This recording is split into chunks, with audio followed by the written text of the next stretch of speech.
you feel like your life is going to last a long time. And if I was to talk to my 26-year-old self, I would tell that kid that you don't have time. And you don't know when it's going to end. And so get out there and do the things you want to do. Get out there and get after them now. Don't wait another second. Take advantage of it. Get out there and live and strive to be better. Because the life you've got, which I just said was a gift, it is a gift. So live it. Yeah, I always wanted to be a commando ever since I was a little kid. And I heard that the SEALs were really tough and that the training was really tough. And then, once you get in, everyone makes a big deal out of buds. But it's in the SEAL teams, it's no big deal. Everyone goes through it. You get cold, you get wet, whatever.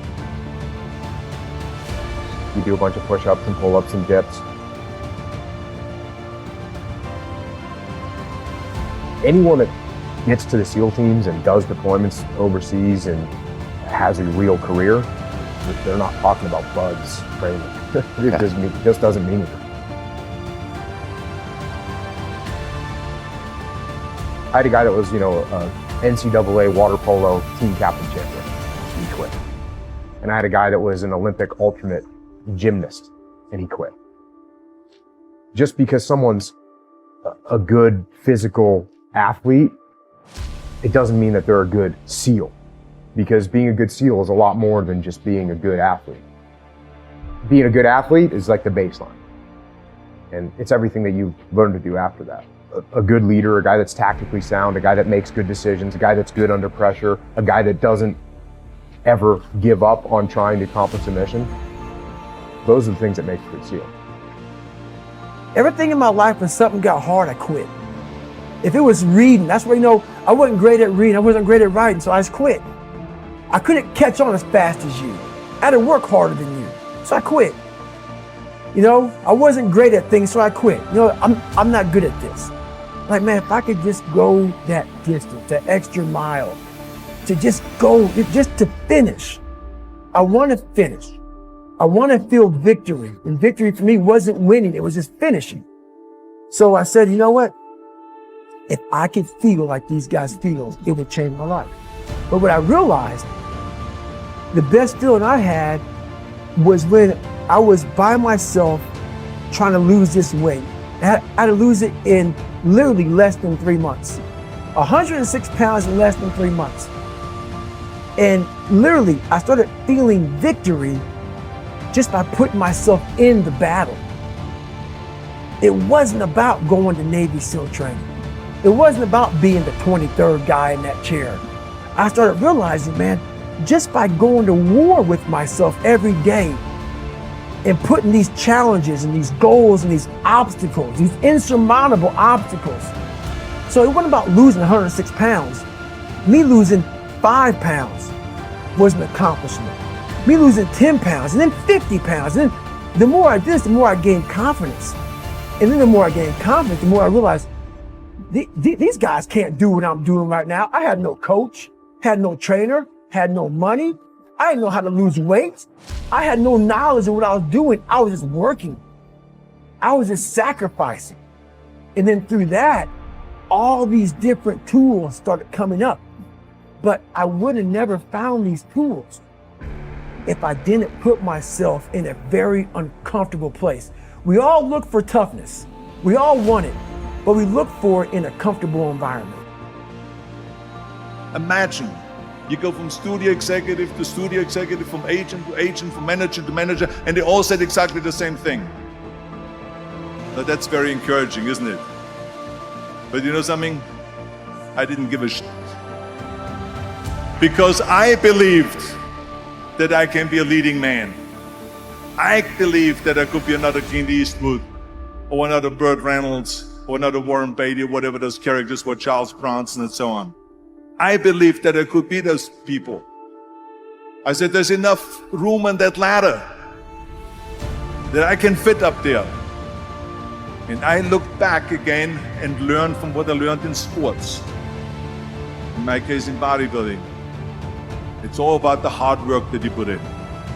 I said to myself, in bodybuilding, I worked out 5-6 hours a day. I'm going to do the same thing now for acting. So whenever someone said to me, it can't be done, I heard it can be done. When they said no, I heard yes. And when they said it's impossible, I heard it is possible. Because I am a strong believer. Well, I'm going to be the one, I said to myself, I'm going to do it and I'm going to show it to them. Maybe it has never been done before. That's perfectly fine with me. But I'm going to do it. There's a quote attributed to H. Jackson Brown Jr. He says, "Nothing is more expensive than a missed opportunity." I tend to agree with this. I also think it's interesting that these missed opportunities are also the most difficult, if not impossible, to quantify.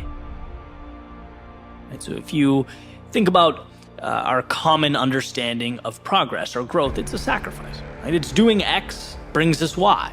Doing the work gets the result. It's a simple formula, and you can show your proof. You can work backwards. Right? I started working out 1 hour a day 6 months ago. This is what I look like now. The cost was 1 hour a day. The result, well, this is what I look like now. But what's the inverse of that thinking? What's the cost of not doing the work or starting the journey or taking the steps? See, we don't think about that. We don't think about the opportunity cost. Our instinct is not to question the actions we don't take. I was listening to an old lecture from Jim Rohn, who I love because he's such a practical thinker. He's got ideas you can literally, plug right into your life. And he had an amazing point. He was talking about a conversation with an old friend in which he asks his friend, who apparently watches a lot of TV, he says, "Hey, what does that TV cost?" His friend says, "Well, I think it's like $500. Jim says, "No, I don't think so." His friend says, "Yeah, I bought it, $500. He says, "No, I think it's costing you about $40K a year." Why? Well, not because of what he paid for the item, but because of the opportunity cost. What his time using that TV could be reallocated to. That's what's so incredible about that point. It's like, just because you don't have something doesn't mean you aren't in fact losing out on it. Time is our most precious of commodities. Its utilization is the gateway to transformation. It should be protected. And, the intent of the message is not to walk around panicking about every second, of every minute, but more being aware holistically how recklessly we use our time. I don't know if you've ever looked at the screen time usage on a cell phone before going to bed at night. It's terrifying. Right? Some of it was necessary, but a lot of it wasn't. And what does that cost? What does 2 hours a day of not moving towards a dream or goal cost you? What about when it accumulates and it becomes 14 hours a week, or roughly 56 hours a month, or times 12, 672 hours a year? These numbers start to get eye-opening. Right? All it takes is a little awareness